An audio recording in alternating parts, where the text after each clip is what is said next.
What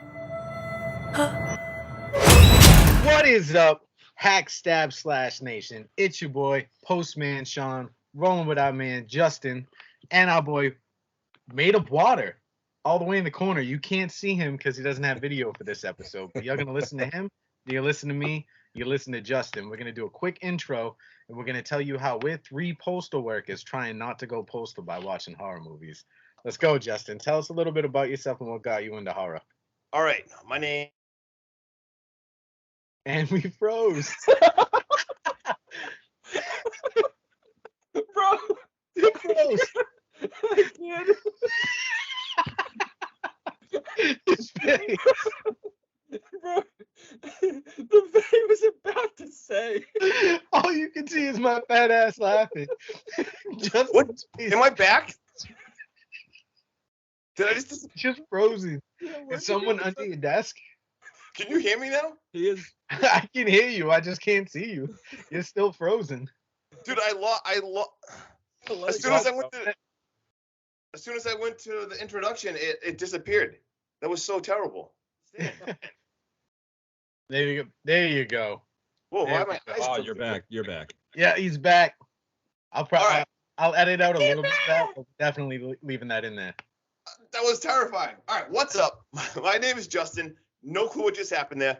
Been obsessed with horror since I was a little kid and loves 80s slashers. They're my favorite thing in the whole entire world. I'm even writing my own screenplay about a haunted area that I live by. And let's kick it over to Waterboy.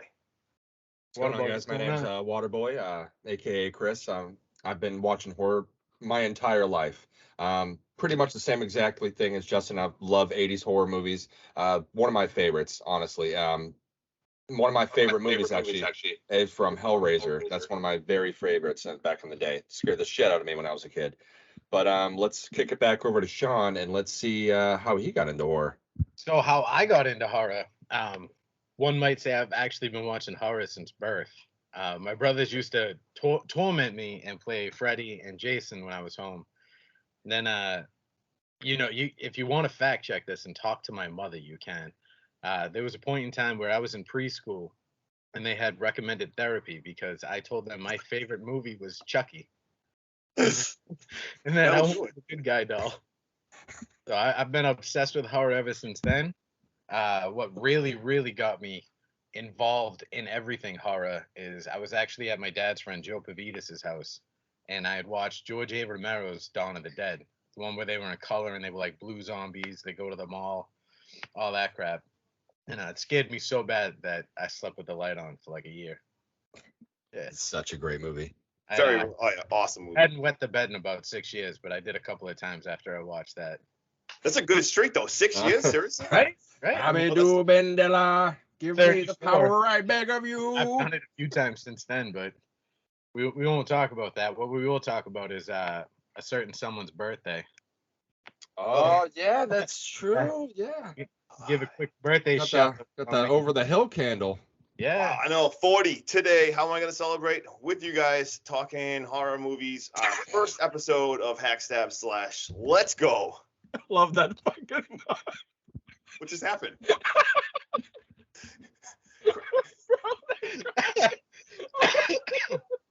I heard Waterboy, but we'll keep moving on. Okay. What movie did you pick, Waterboy? Tell us a little bit about it. So the movie that I picked was Smile, 2022 horror film. I picked it just based off of watching it I actually watched it prior to us doing this.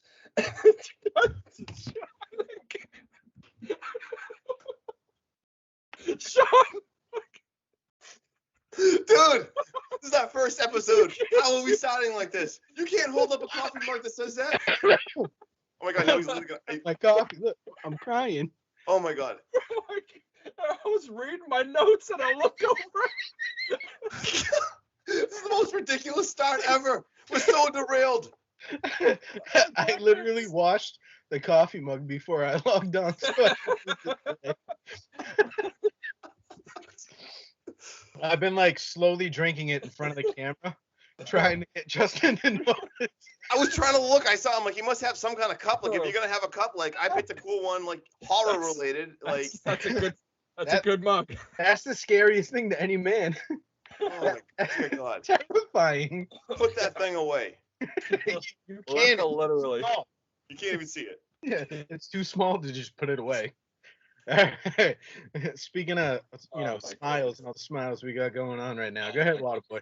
Uh, so the feels that I got off this movie from my first watch through brings back memories to the 2014 film It Follows. So it brings that aspect right into this movie, and it did it very well. I do have a few little pointers that we'll go on to say later on in the episode, but starting off, we'll just leave it right there for now. We'll just leave it right now. We'll just leave it right there for now. Yeah. All right. So, Hackstab Slash kicking it off in 2023. Today is January 31st, the birth of Justin. Smile made in 2022. The runtime is an hour and 55 minutes. Waterboy, was that your first reaction? Justin, do you want to give us yours? Yeah, well, I just want to talk about like I just saw it for the first time literally the other day, and I had it playing again today just to watch it one more time. But I just want to talk about, based off the trailer, same thing. I watched the trailer and I thought it looked cool. I instantly kind of thought of It Follows, and he said the same exact movie. But can we, like, the marketing too? I was really interested in this movie based off the marketing. I don't know. Did you guys see the girl that sat behind home plate? There was a guy too, but did you see? There was a bunch of them that attended baseball games and baseball. I shit. saw him at a football game, like, and smile, dude, and just not move. Yeah, like, and I knew nothing about the movie, and they stayed there like the whole game. Yeah, like they don't blink, they don't move. It was insane. Unreal. And that creeped the shit out of me, because if you don't know anything about horror and you're just in the stands and you're not expecting like some kind of marketing campaign or anything like that, and you're just a baseball goer, dude, you look over and someone's just not moving, not going to the bathroom, not taking a drink, not watching the game. Creepiest thing. Yeah, they went viral. Like, they went viral on everything. TikTok. I mean, I saw all the videos and I was like, I gotta watch that movie. And that's basically, I mean, that's what kind of got me excited about it. Nice. You guys want to hear my first thoughts or just fuck me? Because I'm no. Oh yeah. Let's take it over, Sean, with your first thoughts. What did you think, Sean? I went into this movie completely blind. I had heard a lot of good things about it, but I did not watch the trailer. I didn't watch anything leading into it. I didn't listen to any other reviews, nothing like that, because I wanted to genuinely experience it the first time. The only thing I can say, like, negative wise, is I felt like the pacing was slow. Like, it's an hour and 55 minutes. I feel like they could have made a much better movie in an hour and 30 minutes. I can definitely agree with that. Yeah. And then, bro, like, the score in this movie, like, just the way they hit notes before you got scared, or like the build up, dude, I thought was like its own character. Like, I fucking loved the score through this whole film. I don't know what you guys thought, but I like the score too. I like the score. I'm not gonna lie, I didn't love this movie. Like, I mean, it pretty much, it should have been called It Smiles. Like, I love It Follows, and it's just like, why would I watch a movie that's just like a lesser version of It Follows? Yeah, there was some good. Nothing. Yeah, there was some good parts, and I'm not gonna lie, like, we'll get into some of the cool scenes, and like, I'm not gonna lie, there was like a jump scenes. There was 3 jump scenes in a row that actually got me, but I didn't love the movie. It felt almost too much like that, and like Sean said, like, I kind of like, there could have been like probably 15-20 minutes shaved off this. Yeah, there could have been a lot of like detective work shaved off, and it 100%, much better film. 100%. And honestly, I don't think there was as many kills that should have been in that movie for, it being such a horror movie. Like It Follows, if we wanted to go for that. But I mean, it dragged. There was a lot of good parts, but I think in total it just wasn't a great movie. Can I talk about, I had a problem with like the main character. I don't think she was like terrible, but like, the horror movie I really love, I want to really, really feel for the main character. I thought she was just kind of boring. Like, I wasn't like too invested in Rose. Like, I don't think she was terrible, but I don't know. She was kind of just there. Like, I kind of want to be more like emotionally invested in like the main character to make me really like care if she's in danger and stuff. Something, I don't know. Did you guys get that feeling? Was she boring, or is that just me? Even if it like stayed at the hour and 55 and it waited to jump into the psychological shit, like, 15-20 minutes into the movie instead of right off the rip, I think we could have got a lot more building with Rose and even her sister and her partner Trevor and Yeah. all that stuff. Yeah. But I think you go from seeing that opening scene where the mom has apparently committed suicide Yep. and right into the next thing. You know what I mean? There was no hang up, there was no emotional Right. connection. I think it happened too fast and jumped right into the movie. And Yeah. maybe they expected you to be invested just because you want to see the movie instead of being like turned on to the character periodically as Right. the It's story. like it moved too fast at certain parts, but too slow at the parts that Yeah. really didn't matter. Definitely weird pacing.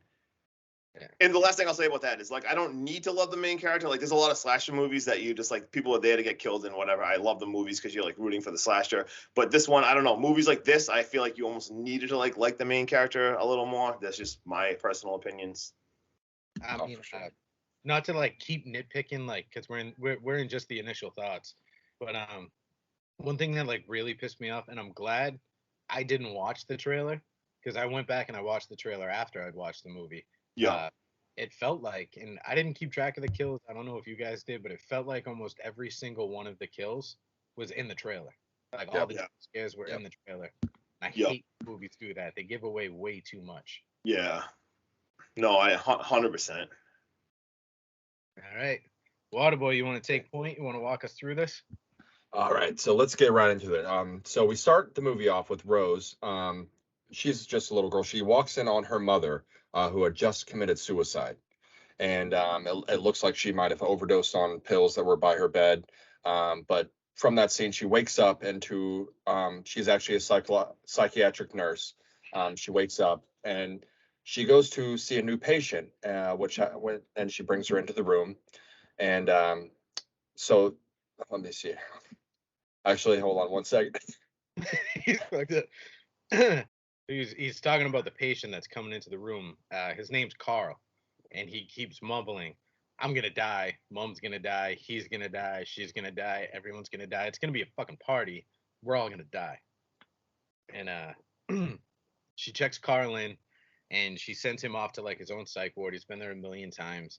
And after she does that, one of the nurses, and I don't know about you guys, but the second I saw this nurse, all I thought was, "Holy fucking eyebrows!" like, like what the fuck? And I did not notice that. That's not in my notes, but I love no, it. dude, Let me look. Eyebrows. Yep, there they are. it was like she was Keep trying going. to look like Pennywise, Yeah. like holy eyebrows. Incredible. And so the nurse tells her that after she checks in Carl, that she's got to go see Doctor. I'm gonna call him Doctor D, or we can go with Kumar, but I can't say his last name, so it's up Yeah. to you. No, Kumar's cool. Come on. That's all I saw. When I saw him, I'm like, oh my God, Kumar's in it. All right.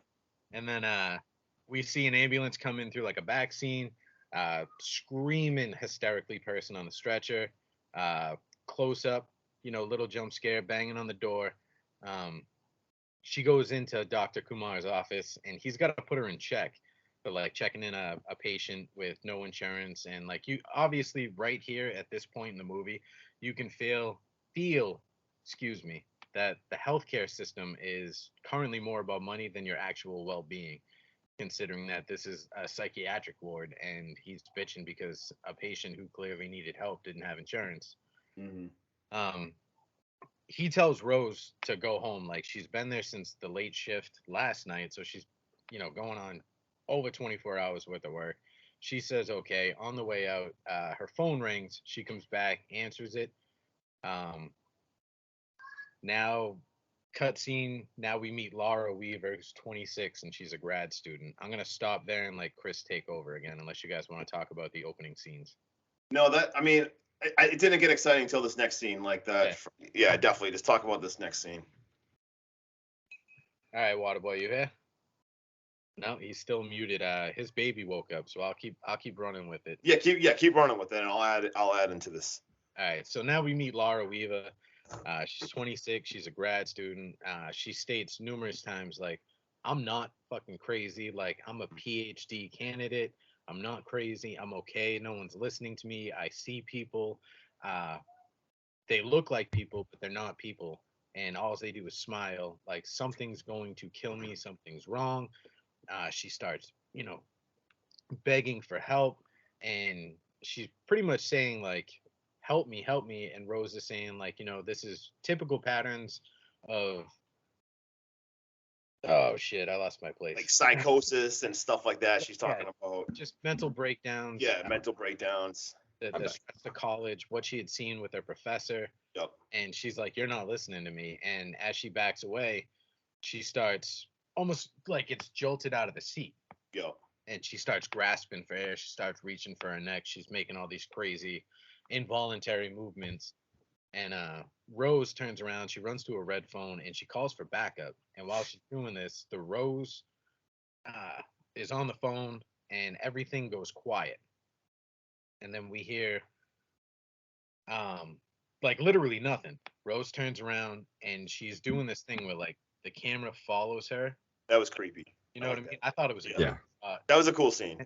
And then it zones in on Laura, and Laura reaches down and she picks up a glass shard while she's smiling. While she's smiling, we get the smile. Yeah, she grabs a glass shard and she digs it right in under her eye, and she cuts down her cheek, under her chin, and down to like her neck where her jugular is. Let's put a smile on that face. It's bleeding out. She drops to the ground, and then the security or facility patient managers, whatever, rush in and see what's going on. Everything goes quiet. Now we zoom into Rose. She's in shock, and we go through her eyeball. And then we get a cut scene, and we see Smile flashing in red. I fucking love this opening credit scene. That was probably one of the best scenes in the movie was the beginning scene. I was gonna say it's probably definitely one of the highlights of the whole movie. It was probably right there. Just her death herself, and then being underneath the blanket and making a smile, pretty much. Yeah. Oh yeah, that was so cool. Underneath the blanket, you can see the blood going through. Yeah. Oh yeah. And then I don't know if you guys feel the same way. I was just thinking about this now, talking about it. I would have loved to have seen this movie go in a different direction, where Rose deals with multiple patients that suffer from the smile, the demon entity that possesses them and does all this shit. I feel like I would have liked to have seen her have multiple patients go through this, and she investigates and digs into it, and that's how she gets infected, instead of right here at this scene causes the infection for her. Yeah, just immediately. 100%. I mean, they could have done so much better with this concept. Like 100%, they should have done something like that. I would have liked it so much more if she saw more people before she just jumped in and started investigating. It would have been a lot more exciting. Or just not get infected right away. Yeah, right away, 100%. Yeah, but all right, Waterboy, are you back with us? I am back with you for right now. I'll let you take over. All right, so directly after that, nothing. I mean, we'll go ahead and go on to the next little parts here. To where nothing too exciting happens. So she basically starts going with a psychological battle with herself now, and she starts, seeing different things. And her husband, Trevor, believes that she's going insane a little bit. She, because she's already had her trauma from her childhood, so he just thinks that's part of that. She already has a counselor and everything, and she just starts seeing all these images. And so what happens after that is, gotta go through my notes here. You mean Trevor? You mean A-Train from The Boys? A-Train from The Boys. I actually had that in my notes, man. Had it in my notes. Yeah, my notes literally say Rose ... A-Train, aka Trevor. Is he? Let's just talk about him really fast. Is he more likable in The Boys? Is he good in The Boys? No, he's actually an asshole. He's a really good piece of shit who likes to be liked. I was just gonna say, because I don't know, like his chemistry of Rose. Let's just talk about him for 2 seconds. Even like the first time we meet him, it's like terrible. She just had like a traumatic day, and he's like, "Babe, what's wrong with you?" Like, well, like he just doesn't even believe her. He doesn't even care. Like he's. Make me a sandwich, bitch. It was like the worst chemistry. I was like, seriously, this is awful. Like they were the worst couple together ever. But sorry, that's one of the things in this movie too. They weren't a good movie couple at all. Like there was no chemistry between the two for characters for even the movie itself. We could talk about that towards the end. I think Trevor actually played his character pretty well, because like we had touched very lightly about the cops that were interviewing Rose right after the scene. Yeah. They treat her like shit. Trevor treats her like shit. Yep. Yeah. And this, I think, is a big shot at, the medical field as a whole, like mental health and how people don't take Play it. it. Yeah. They So play it down. Yeah. Like Yeah. As soon as it gets scary, yeah, and you just everyone else is like outside opinions, like, fuck you. You don't really Yeah. matter. yep. And that's exactly what the movie was about. Yeah, pretty much. You Thanks, know, Big Pharma. I think I got it in my notes. Yeah, they one of the cops, the one who doesn't really stay in the movie. I didn't get either one of the detectives' names until like later in the film, but one of them goes, "Yeah, she sounds fucking crazy to me." Like, what? No, you don't say that shit. You're in a psych ward. Yeah. Oh my God. Yeah, even Rose's sister was like terrible to her. She was like, I mean, like in a couple scenes, like she was like, she just didn't believe her at all. She's like, yeah, you're just like mom, blah blah blah. Like she was so like they were so terrible. Disgusting. All right, Waterboy, keep going. All right. Let's see here.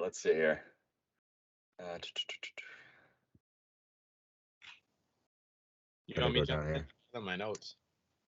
Yeah, definitely. All right. Because I gotta go through So, the next set of scenes, we got dinner with Holly and Greg. Holly and Greg are husband and wife, or her sister and brother-in-law. They go out to dinner. They talk about her nephew Jackson's seventh birthday party, and how if she's not gonna make it because she works Saturdays, that she's a piece of shit and should buy him a present. And think about it. Greg refers to her job as taking care of the crazies, and that they need to get out of there so she can go get filthy rich in a private practice. Um, Trevor does back her up though, and he's like, she would do it for free because she cares about it that much. Um, Rose and Trevor go home. They set the house alarm. Now we feed Mustache, the cat. I fucking love that name. Cut to the Great next cat day. name. We're back at the hospital where Rose is asking for files to be forwarded to her on Laura. And like the previous cases, I don't know if you guys caught this, but as she's asking for those files and she's talking to like other nurses around the building, she's walking around with a coffee mug. The coffee mug is a smiley face. I saw that. Yeah. Yeah, because I think I saw that right away. I was like, oh my god, like why would you pick What, that can cup you- and it freak you out? what did that coffee mug look like again? What can you I mean, give it's us better an than example of a Sean's mug. coffee mug? I mean, it's better than that mug. But it was a smiley face. Yeah, if I just saw someone smile and die, I wouldn't be drinking from a smiley face. Yeah. But I probably wouldn't be drinking from what you're drinking anyway. But go. Can you Sorry. imagine if she was holding that cup? Oh my God. As world's smallest cock. As she drinks from Gives it to Trevor. All right, guys. As she drinks from the smiley face mug, the cop from earlier checks in on her. At this point, I don't know about you guys, but I was getting the vibe that Rose and this detective were something in the past, and they don't give us any background on it. They still haven't given us his name. But after he checks in on Rose, she says she's fine. She walks away. Eyebrows the nurse goes, "Hey, she's engaged, but I'm single." But I'm single. And Billy Joel. now we get Rose. She goes back to her office. She begins looking through the suicide tapes, paperwork, all this shit, the nonsense investigating. And she notices that Laura witnessed a suicide prior to her killing herself.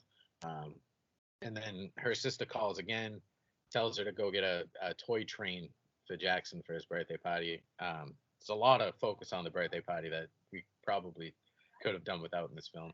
Oh yeah. Rose looks out the window, and I thought it was Laura in the courtyard staring up at her. I did some digging. It turns out it's her mom that committed suicide that's looking up to her. Rose closes the blinds. We cut to her walking down the hall. We see Carl sitting up in the bed smiling. This creeped me out. It didn't scare me.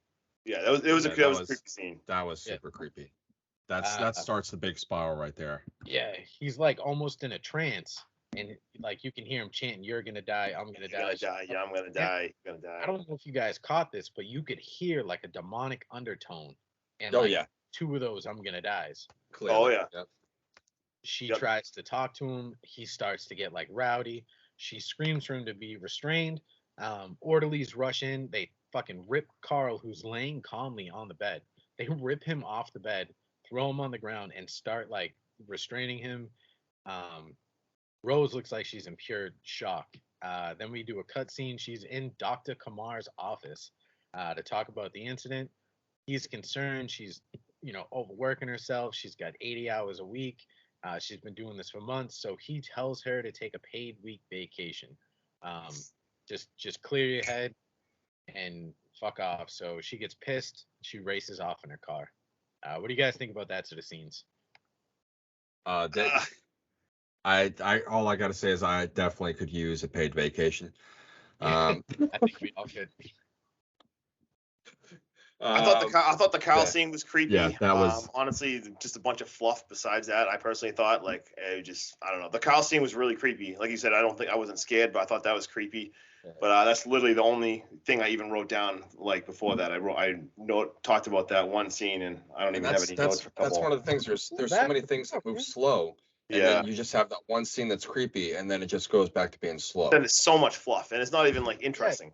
Like you said, fluff, dude. Like had she been on edge and you could feel it, and then just walked by it, and he was sitting up, and then she did a double take, and he was laying down, and then moved on, instead of having that whole screaming for help, like everything goes haywire. Yeah. You know what I mean? I don't know. There's a lot of useless fluff pieces that they tried to make scary, or they tried to keep you on edge, and it does have that effect. But then it immediately goes away, and it's long enough gone that you get bored with the movie until something else pops up. Yeah, you forget sort of what you're watching. Yeah. All right, Waterboy, you want to take over the next set of scenes? Yeah, I think I'll pass it to Justin on this one. So the next scene I wrote on was so at this point, is this when she goes home, and the jump scares with the phone? Is that what like the next scene? Yeah. Yeah. I was gonna say there's nothing else worth talking about until that. So, into the jump. Can't wait to get to the party. You want to lead point on it? All right, I'll take over. So next set of scenes we get is Rose is driving home from work after she's been told to take a paid week off. We see her buying a train for the nephew. Like everything's hyped up on the birthday party. The camera drifts off, and we see like a 50s style type family on a billboard just smiling. Everything is smiling. Everything is roses. Everything is A-okay. Rose goes home. She grabs a bottle of wine. She starts wrapping the present. We see her wrap the present, and I think they emphasize this for later on in the movie. Foreshadowing. Then the house alarm goes off, like Justin was saying. Rose is scared. She jumps. She grabs the phone. We hear this is first line security. Rose gives her the passcode, Acapulco, tells her everything is okay. Then the lady on the other phone asks if she's alone. Rose says yes. The lady asks again, "Are you sure you're alone?" And you could see like the panic. You know this what I mean? was creepy. And and then the lady on the phone completely in the dark. Around. And then as she's slowly turning around, she's still panicking. Slowly turning around, she drops the phone. And then the phone rings again, but this time it's hung up. She answers the phone. She goes through it all over again. Next up, we got the cops are at the house. Trevor's there. He's trying to find Mustache. The cat's missing. Rose tells Trevor that she doesn't even remember setting the alarm. And then they go out and they begin looking for Mustache. At this point, though, I thought it was kind of funny, a little bit of comedic relief. When this all happened, she dropped another glass of wine. And he goes, yeah, they start looking for Mustache together. She walks out the room, and we just hear A-Train go, "Rose, you break another glass?" I know. I thought it was gonna be something serious too, like, let's find the cat. Are you okay? And he just yells about the broken glass. Yeah. You know what I mean? Classic A-Train. I know you just had a traumatic experience, but can you please stop breaking our glasses? Right? That's our good China. Thing ever, but what the hell? Like, stop being so clumsy. Yeah, we bought dinnerware for 4, and now we're down to 2. Right? Friggin' Trevor. I thought the alarm scene was great. The phone call. Yes, 100%. Can I just talk about that for 1 second? I thought that was really cool too, because especially when she's talking to the security person, like after you said how like, "Are you sure you're alone?" And then I'm pretty sure like the voice, she goes, "Look behind you." And that's when the jump scare kicks in, because it says, "Look behind you." And you see her, she slowly turns. So, I mean, you're bracing yourself. Like you think something's going to be behind her.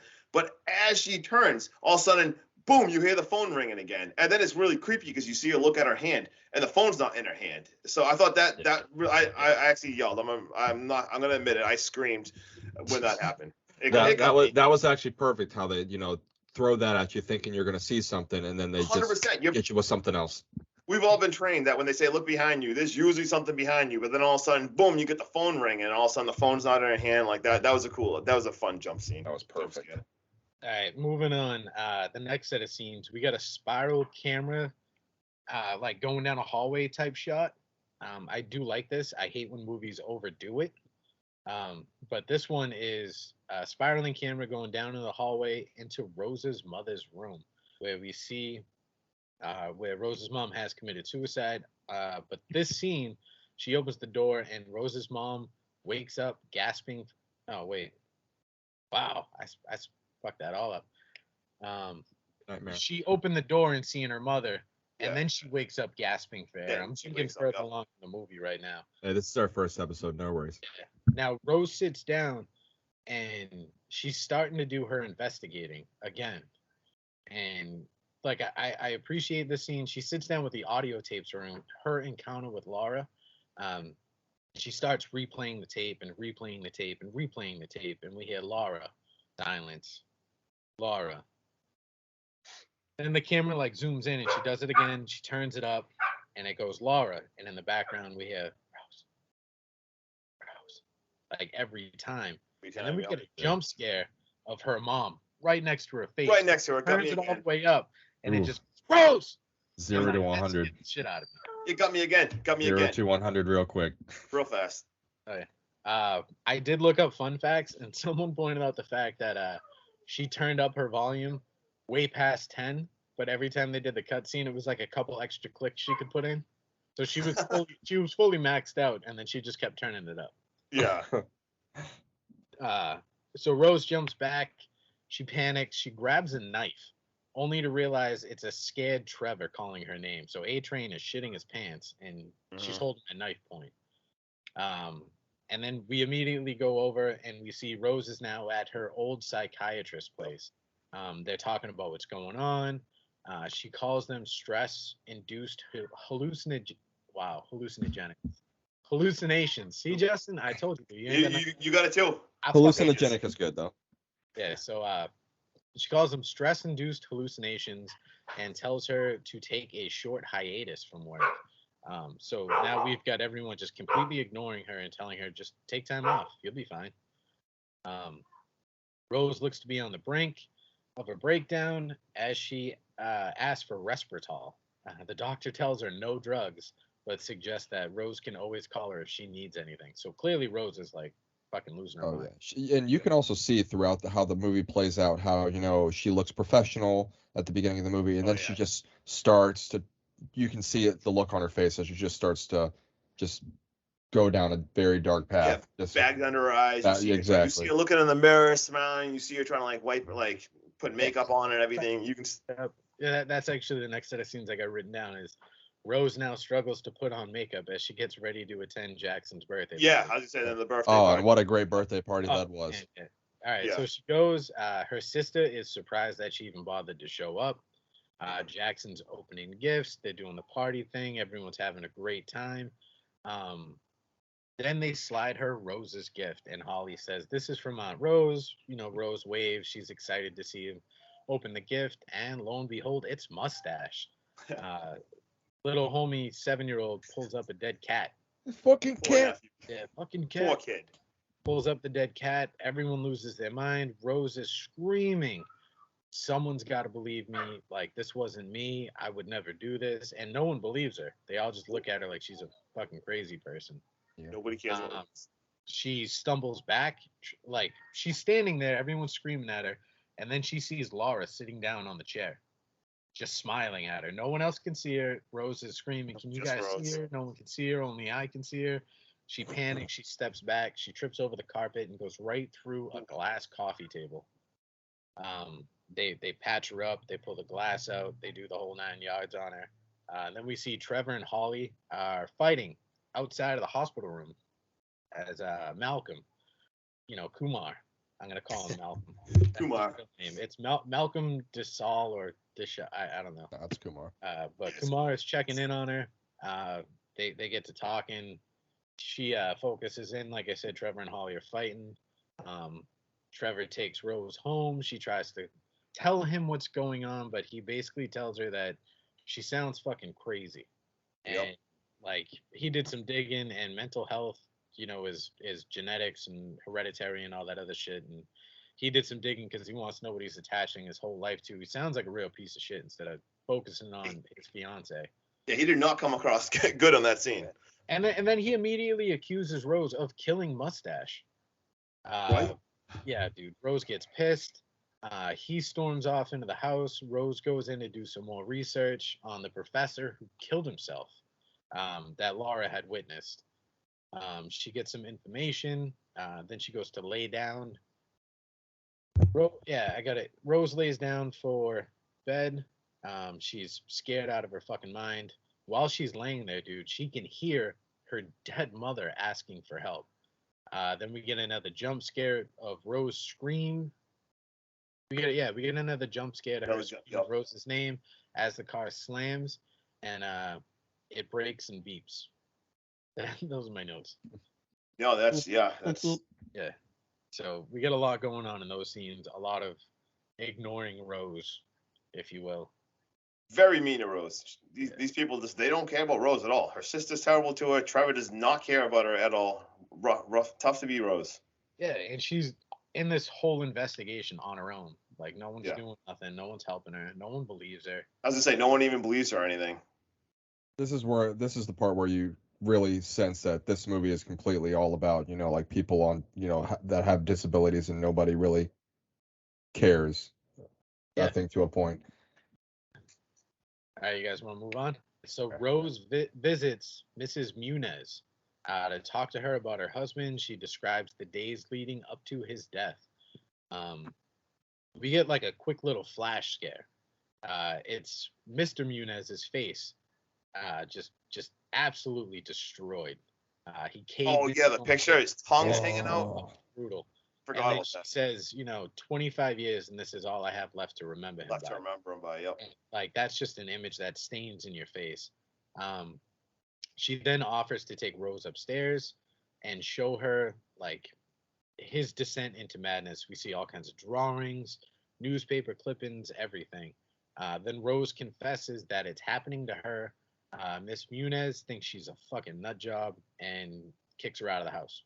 Like she doesn't even want to believe it, and her husband went through it. So she kicks Rose out. After that, we get into Rose leaves and heads to the detective's place. She goes right in and asks him for help. We learn that Rolls. See, Justin, dude? It happens. I know. It happens. I'm glad it's not just me. Let's go. We see Rose and Joel is the detective's name. They were a couple before her and Trevor. He helps her look into like previous cases, and she sees a pattern of people committing suicide in front of someone who then commits suicide in front of someone, and so forth. On and so forth. Yeah. They see like crime scene photos all the way back to a guy on camera who walks to the back of a truck. It looks like a landscaping truck, and he grabs a pair of garden shears and kills himself in front of a lady. And just he does this all while smiling. Like that's a pretty cool brutal. That was pretty cool. You know what this movie also reminds me of? The Happening. Yeah, when they go nuts from Yep. pollen. Yeah. So after he kills himself, I think it's funny that he took the shears out of a landscaping truck, killed himself. Because the next scene we see is Rose leaves and she's driving, and we see the fucking worst lawn job I've ever seen. It just fucking tire tracks everywhere. No pattern, no nothing. Oh man. She tries to show Trevor like everything that she's found, but he's not amused by it. Not at all. Classic Trevor. Yeah, Trevor's just a piece of shit. He's an ass. And as she's trying to tell him this, he brings her into the house, and now we see the psychiatrist again. Yep, he brought her in. Rose feels bombarded. She tells them, like, I'm not crazy. You guys just aren't listening to me. And she storms off. Next set of scenes, in my opinion, dude, Greg, the brother-in-law, Oh yeah. fucking douchebag. Yeah, right away. Yeah, when he greets her at the door right away. Yeah, dude. So she goes to the house to try and like make amends. And she's like, Greg, can I talk to my sister? And he's like, yeah. Yeah. You Not a probably good idea. be here. I don't think that's a good idea. Why don't you go on home? All right. Yeah, complete douchebag. Yeah. think she wants to see you right now. But she demands Holly comes outside. Holly and Rose try to talk it out. Rose tries to explain what happened.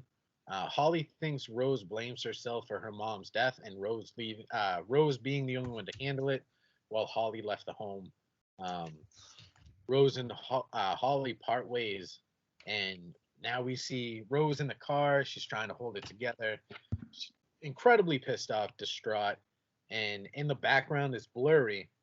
We can see Holly come out of the house, arms crossed, folded. This scene doing got that- me. Yeah, she's doing that pissed off walk. Like she's gonna go out to the car and she's gonna tell her sister off, or she's gonna Yep. get in that one last fucking jab. See you later, don't come back. And she knocks on the window, dude. And the very next This scene, was cool. Laffy Taffy bend. fucking head Laffy snaps, Taffy. comes down and dangles, dude. Scared the shit out of me. Oh That was man. badass. Awesome. That was a that really was- cool scene. That was really Like cool. when I talk about the score I think played a major part in how fucking scary this scene was. Oh, how it set up. Yeah, no, the Oh, score that set was- it up the jump scares really well. Really well. And then let's not forget that the 7-year-old who had the dead cat watched this all happen. I was just gonna say, let's just stop everything before we go to the next thing. Like that poor kid who's already so like traumatized from like the cat. They cut to him and he's in the upstairs window looking and seeing like just Rose screaming and just going nuts in the car. Like I felt bad for the nephew. Like that poor kid. He went through a lot in this movie. He's like, this bitch is crazy. Yeah, he's like, oh my dear God, Auntie Rose is nuts. Yeah, Auntie Rose. Jesus. Auntie Rose, you gotta chill. You gotta calm down. Oh All man. right. Waterboy, you got any thoughts on those sets?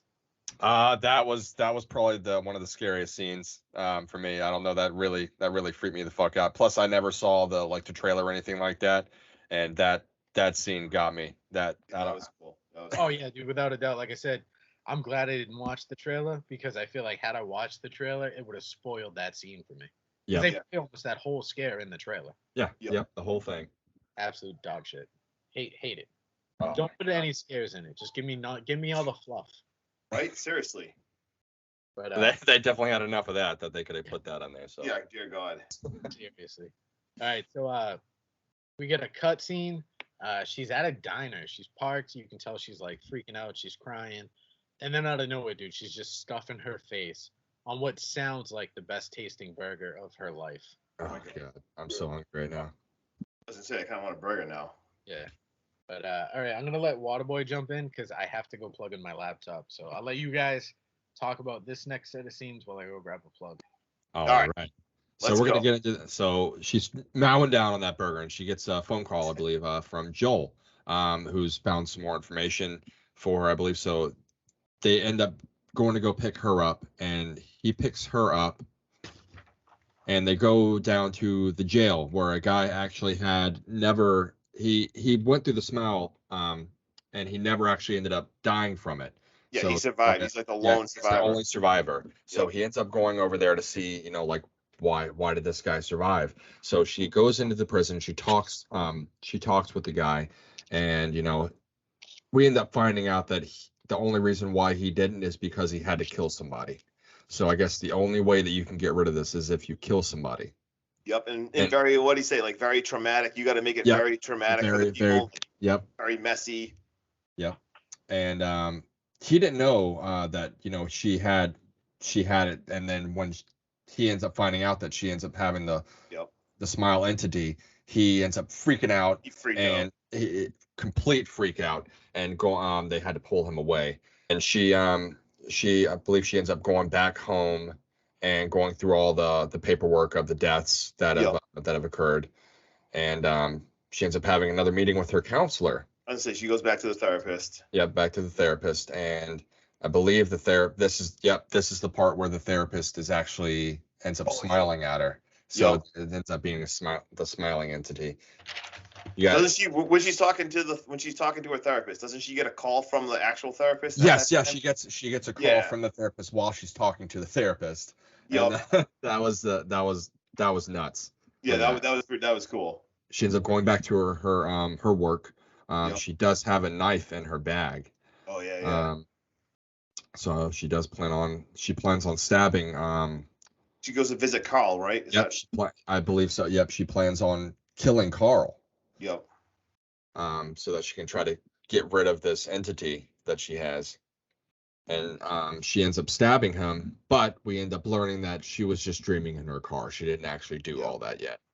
And during that scene, it was pretty cool when she's like stabbing Carl and everything. Like, wasn't like Kumar there, and then he like rips his face off too in like the sequence. Yeah. And then, like you said, that was pretty cool. And then, like you said, she comes back and she's back in the park. She's still in the parking lot. Yep. You guys talking about when Kumar rips off his face? Yeah, when he rips off his face. She's stabbing Carl and out of nowhere, screaming, they're just laughing at her. Yep. Then she wakes up and she comes to and she's still in the parking lot in a car. And then Kumar's out there talking to her. Yeah, keep going, Waterboy. You got this. All right. So let's see. She after that point she starts driving, and we don't know at the time, but she is driving to her old house. And this is where a bunch of little crazy scenes start taking place after that. So Joel tries to start calling her from there, and she left her cell phone out there. She doesn't want him to know where she is or what she plans on doing because she wants to try to keep him safe. So she goes into her house. She ends up staying there, and then she ends up seeing her mother. I believe she has a bunch of flashbacks of seeing her mother when she was a little girl. And let's see, fast forward to nighttime here, and then she ends up seeing her mother again, and that mother ends up changing into some crazy fucking beast, man. Yeah, dude, she turns out to be like 9 feet fucking. I was gonna say so tall, it's like a 10-foot demon. Oh god, yeah, no, that was creepy. I did like how the thing looked. That was a wicked creepy smiling mother entity. Bigfoot, not a Bigfoot. That's weird. Yeah. Well, I mean, it pretty much. I mean, she probably had big feet though. Yeah, I meant giant, not Bigfoot. She had a whole lot of Sasquatch at one point. 100%. That's what I was going with that. Definitely didn't have a small cock. All right. This was definitely not in her cabinet. No. When she pulled up to the house real quick, just to flashback for 1 second, did you guys know it was a house right away? I literally thought, I'm like, oh my god, she just went to an abandoned cabin in the woods. I'm like, that's a smart move. That is what I initially thought. She's trying to get away from everything. But no, she went back to then you see it's her house. She went back to her. She's already having psychological issues, so she goes back to her more psychological issues with her mother. Yeah.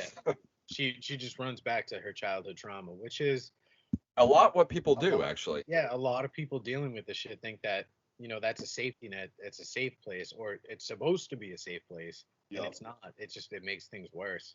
Yeah, it didn't go too good. It kind of escalated pretty fast from there on the next few scenes. Oh, and especially when how she thinks that she starts lighting it on fire and, like trying to, kill this entity. And for a moment, she thinks that, she finally got it. Yep. And then all of a sudden, she wakes up outside, and she's staring right back at the house that she never even went into yet. Yep. And it turns out that she had already called Joel and told him where they were. So then the smile entity, takes control of her, and Joel gets there, and she starts pouring kerosene all over herself. And then Joel walks in as she lights that match. Yeah. And then the whole cycle repeats. I thought that was a cool scene, like how they ended it. Like I thought, never mind just like her getting like possessed by the entity. I thought that was really creepy, like the thing going into her. Oh yeah. But that was a really good scene. Yeah, just like open, literally just crawled. Oh my god.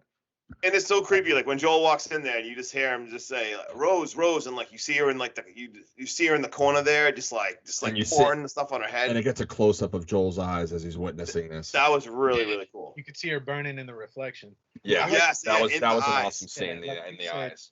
she thought she had won, Mm-hmm. and like she lit the whole house on fire. She goes out, we see her drive away, and then she Hey, you shows think it's up at over? his apartment like it's over, and he's basically telling her like, what's up, and she's like, I think I've won.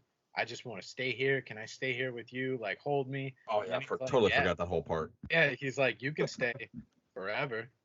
And she's like, what? And Oh she yeah, starts yeah. When he's up, dude, and he I starts totally. smiling and doing this creepy like yeah. laugh.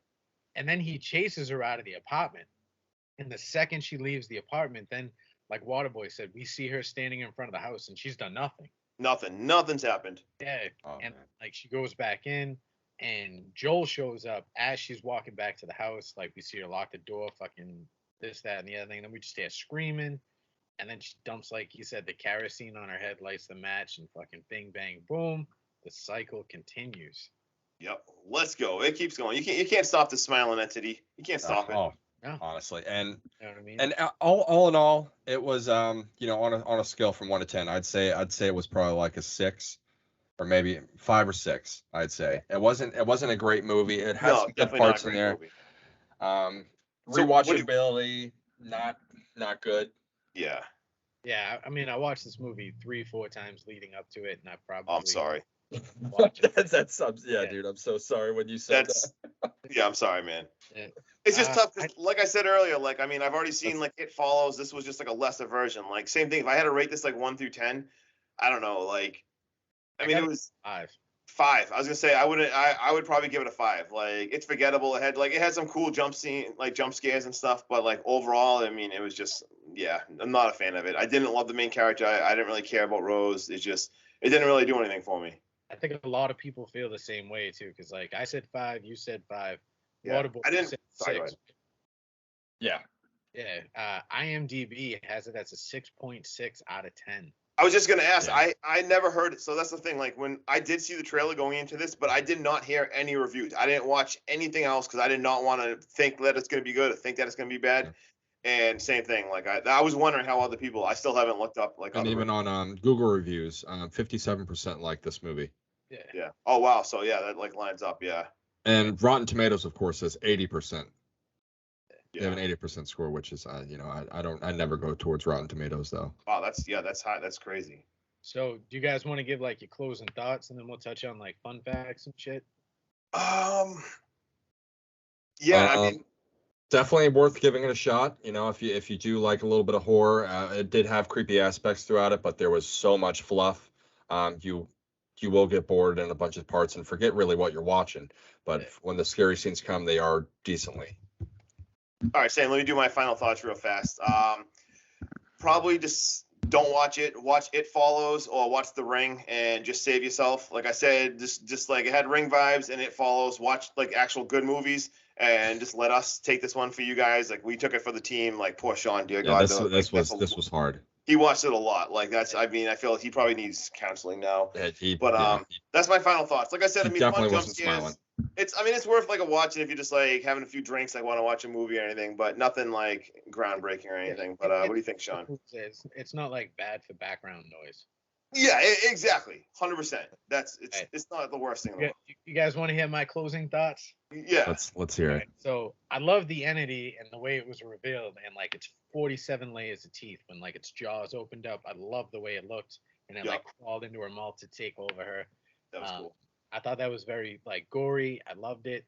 I also thought, you guys ready for this? The mom, when it does like the zoom in on her face when she's big. Yeah.